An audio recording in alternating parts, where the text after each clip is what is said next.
4টা মিডফিল্ডার নিয়ে মাঠে নামতেছে রিয়াল মাদ্রিদ। অ্যাটলেটিকো মাদ্রিদের এগেইনস্টে 4টা মিডফিল্ডার নিয়ে খেলবে রিয়াল মাদ্রিদ। তাদের ফরমেশন 4-4-2 এইটাই থাকতেছে, অর্থাৎ সামনে দুইজনকে ব্যবহার করা হচ্ছে, রদ্রিগো এবং ভিনিসিয়াস।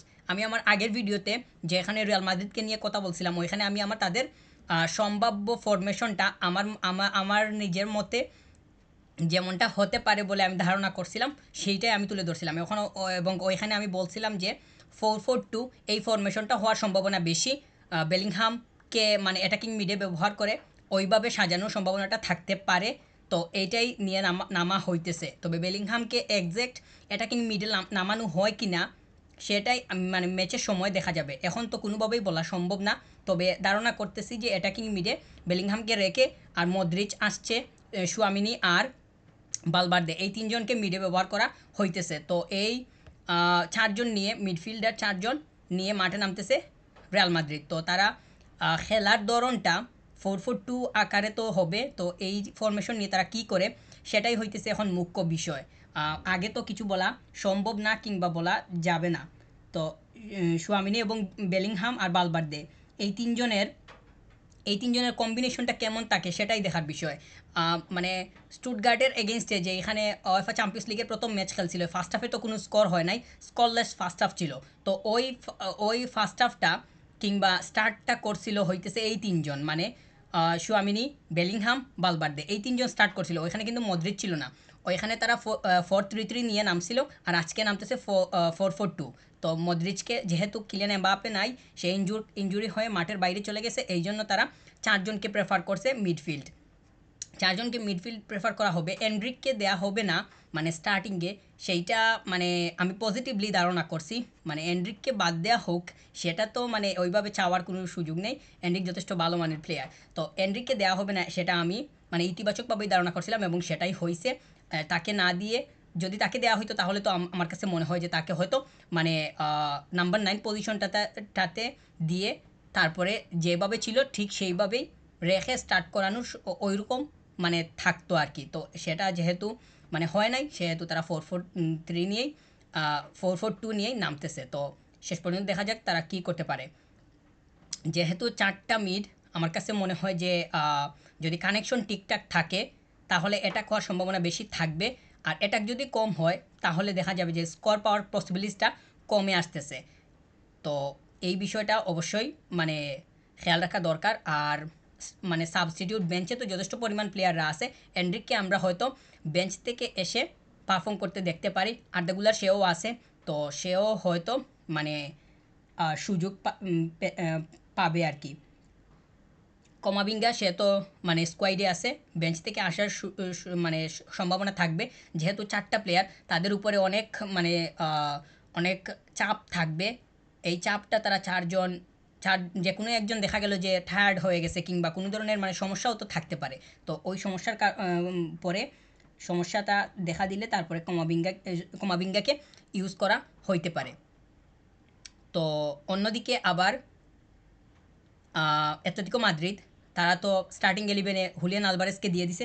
হুলিয়ান আলভারেজ গত ম্যাচে স্কোর করছিল, তো হুলিয়ান আলভারেজ যেহেতু সুযোগ পাইছে আমার কাছে মনে হয় যে তার এখানে ভালো করার সম্ভাবনা আছে। সে তো ভালো করতেছে স্টার্টিংয়ে, সে যখনই খেলার সুযোগ পাইতেছে যেই মিনিটগুলো পাইতেছে ওই মিনিটেই তো তার ভ্যালুটা পারফরমেন্সটা সে ডেলিভার করতেছে। তো সে যথেষ্ট পজিটিভ অবস্থায় আছে, সলিড অবস্থায় আছে।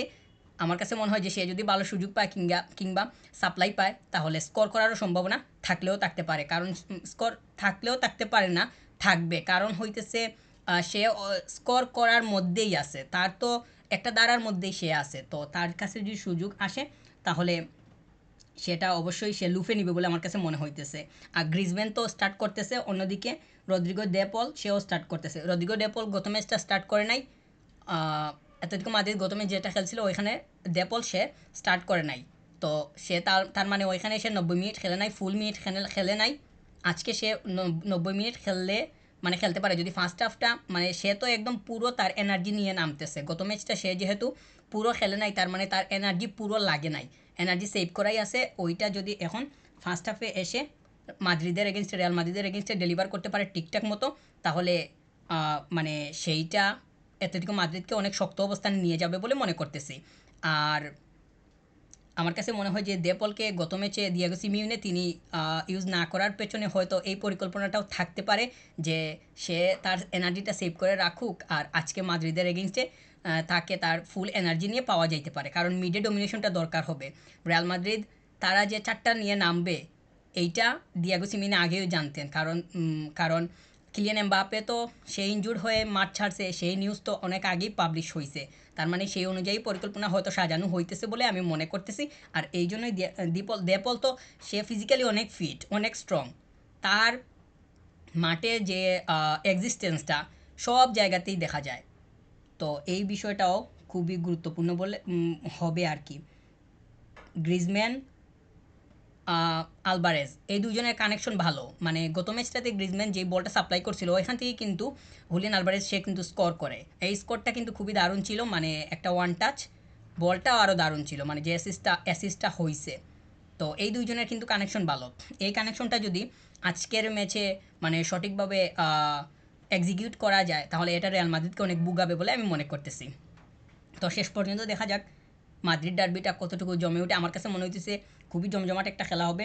ফার্স্ট হাফে পুরো এনার্জি নিয়ে নামতেছে দুইটা দলই, রিয়াল মাদ্রিদ চারটা মিডফিল্ড আর অপরদিকে দিয়াগো সিমিওনের দল পুরো প্ল্যানিং নিয়েই নামতেছে। দেখা যাক শেষ পর্যন্ত কতটুকু হয়। পরিশেষে যদি রিয়াল মাদ্রিদকে নিয়ে আরেকটু বলে শেষ করি, তারা গত ম্যাচটা তো বার্সেলোনা তারা পয়েন্ট লুজ করছে। তো আজকে যদি পয়েন্ট মানে 3 পয়েন্ট নিয়ে বের হইতে পারে রিয়াল মাদ্রিদ, তাহলে তারা মানে পয়েন্ট টেবিলের মানে একদম উপরের দিকে চলে যাওয়ার সম্ভাবনা থাকবে, মানে উপরের দিকে তো তারা আসে। বার্সেলোনার সাথে তাদের ব্যবধান খুব সম্ভবত 1 পয়েন্টের হয়ে যাবে।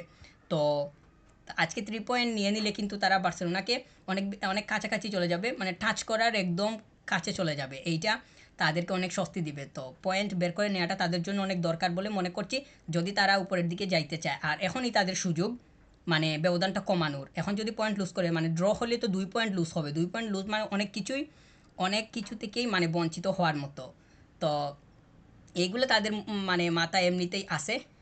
দুইটা দলই জয়ের জন্য নামতেছে, মানে লা লিগাতে তো ফাইটিং হয় 3-4টা দলের মধ্যেই, বিশেষ করে 3টা। তো এই দুইটা দল যেই পয়েন্ট নিবে সেই অনেকটা এগিয়ে যাবে, এটাই তো মানে তাদের নিয়ম আর কি।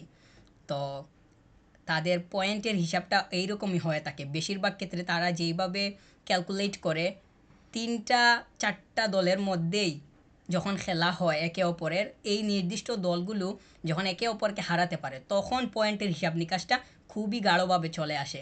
তো এই জায়গাটা হইতেছে খুবই মানে লজিক্যাল একটা জায়গা। আজকের ম্যাচটা দুই দলের জন্য ইম্পর্টেন্ট। বার্সেলোনা এই সিজনে এখন অবধি লা লিগাতে রিয়াল মাদ্রিদ কিংবা অ্যাথলেটিকো মাদ্রিদ কাউকেই ফেস করে নাই। তো তাদের এখনও ওই রকম হিসাব নিকাশটা আসে নাই। তবে যেহেতু অ্যাথলেটিকো মাদ্রিদ আর রিয়াল মাদ্রিদ তারা একে অপরকে মুখোমুখি হতে যাচ্ছে কিংবা ফেস করতে যাচ্ছে, তাদের হিসাব নিকাশটা চলে আসছে। আর তারা মানে দুই দলই খুবই সজাগ সজাগ অবস্থায় থাকবে বলে মনে করতেছি। সজাগ থাকাটা দরকার।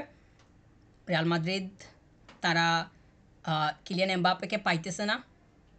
এই প্লেয়ারটা যদি থাকতো তাহলে রিয়াল মাদ্রিদের শক্তি শক্তির দিকটা আরেকটু বেড়ে যাইত বলে মানে আমার কাছে মনে হয়। যেহেতু নাই তাহলে শক্তিটা কমে গেছে অবশ্যই।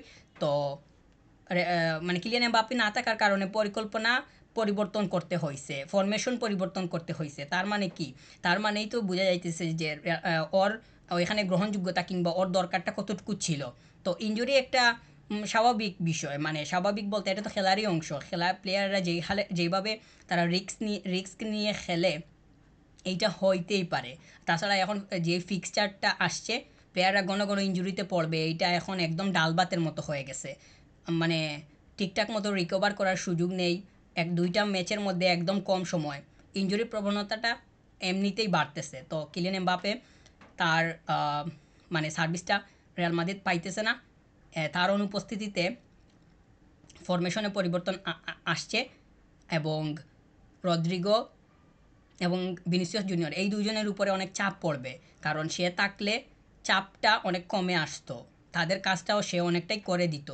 তো সে যেহেতু নাই তাহলে রদ্রিগো আর ভিনিসিয়াসকে তারা একদম কোনো ধরনের ভুল না করে একদম সঠিক থাকাটা অনেক যুক্তিযুক্ত হবে, এবং তারা কতটুকু থাকতে পারে সেটাই এখন মুখ্য বিষয়। তো অবশেষে মাদ্রিদ ডার্বিটা কেমন হয় সেটাই হইতেছে এখন দেখার বিষয়। তো জমজমাট একটি ম্যাচ হবে বলেই মনে করতেছি।